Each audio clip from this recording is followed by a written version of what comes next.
Be water, my friend. Empty your mind. Be formless, shapeless, like water. These words are from the man who gave a shape and form to martial arts which the world had not seen before. This video is about the philosopher, teacher, actor, and one of the greatest martial artists, Bruce Lee, whose legacy lives half a century after his death. Bruce Lee was born on November 27, 1940, in a Chinese hospital in San Francisco. According to Chinese astrology, it was the year of the dragon, and coincidentally, the moment of his birth was the hour of the dragon.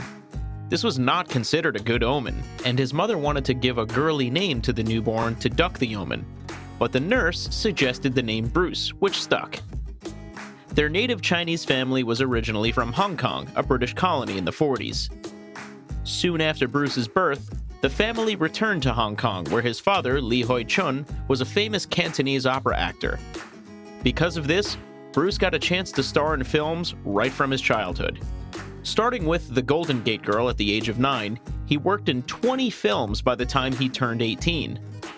The sparks of talent were seen in the energetic young Bruce early on, and life was smooth and prosperous for the family.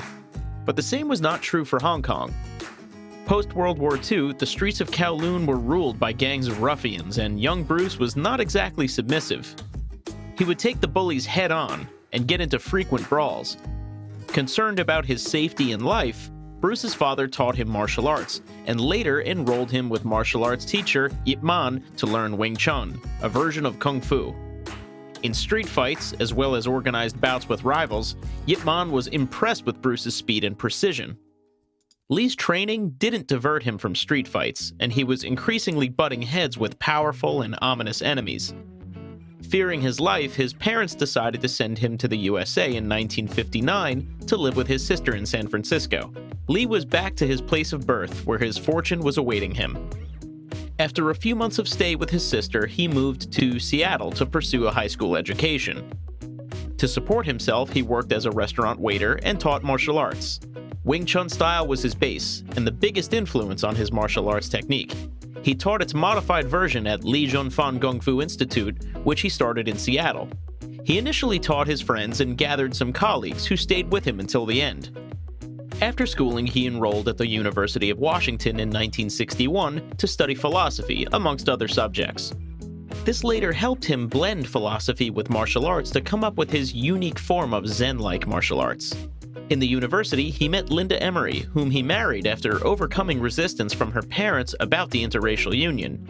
Lee dropped out of university in 1964, and the couple moved to Oakland, where he started another martial arts school with James Yim Lee. Bruce also learned dancing and was happily balancing his trainer's job with the film aspirations carried on from childhood. His technique was becoming popular amongst his American students, but the Chinese martial arts community in the area was harboring resentment against him. They opposed Bruce's passing of Chinese martial arts skills to Caucasians, but Bruce was open-hearted and saw himself as a cultural bridge between the East and the West. He kept teaching to whites and eventually was challenged for a fight by Wong Jack Man, the representative of the Chinese community. He accepted Wong's challenge that said if Bruce lost, he'll stop teaching martial arts to non-Chinese. The fight was privately conducted, which Bruce allegedly won while Wong cried foul. Meanwhile, Bruce was still not financially comfortable, and he had given up on the acting dreams in favor of martial arts. But fate had something else for him. At the invitation of senior American Grandmaster Ed Parker, Bruce appeared in the 1964 Long Beach International Karate Championships. There, he dazzled everyone with his two-finger push-ups and the incredible one-inch punch. Bob Baker, who volunteered to receive the punch, later said, quote, "I told Bruce not to do this type of demonstration again. When he punched me that last time, I had to stay home from work because the pain in my chest was unbearable." Amidst all this, Bruce was discovered by TV producer William Dozier. Dozier was looking for a fresh Asian face for his pilot, Number One Son. He auditioned Lee and found him fit for the role. The show didn't materialize, but Dozier was impressed by Lee and later cast him in the series The Green Hornet. The show introduced the adult Bruce Lee to an American audience and became the first popular American show presenting Asian-style martial arts. Lee used his indigenous martial arts techniques against the producer's will to use American style. He was lightning fast, too fast for the camera frame rates at the time. His movements couldn't be caught on film, and he had to be slowed down. It was a sensational sight for the production team. The show didn't last long, but Bruce's screen presence was widely acclaimed. Bruce Lee had arrived. The Green Hornet gave Lee recognition, but it didn't convert into major roles. He returned to teaching martial arts and developed a blend of philosophy and martial arts called Jeet Kune Do. Meanwhile, tragedy struck. Bruce's father died a week after his son Brandon was born. After returning from Hong Kong from his funeral, he decided to master the Jeet Kune Do style and make his family proud. Through his Hollywood students, he got the opportunity to do fight choreography in a few films. He also got action roles in some TV series and films. But Lee was not happy with playing side roles and Asian stereotypes. He was looking for the main lead, which Hollywood of the 60s would never give to an Asian. On a producer's advice, he returned to Hong Kong, where he would be accepted in major roles. To his surprise, he was already a star in Hong Kong. The Green Hornet series had reached Hong Kong before Lee did, and it was a hit.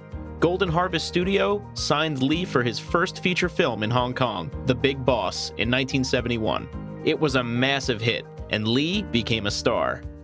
It was followed by a string of bigger hits like Fist of Fury in 1972.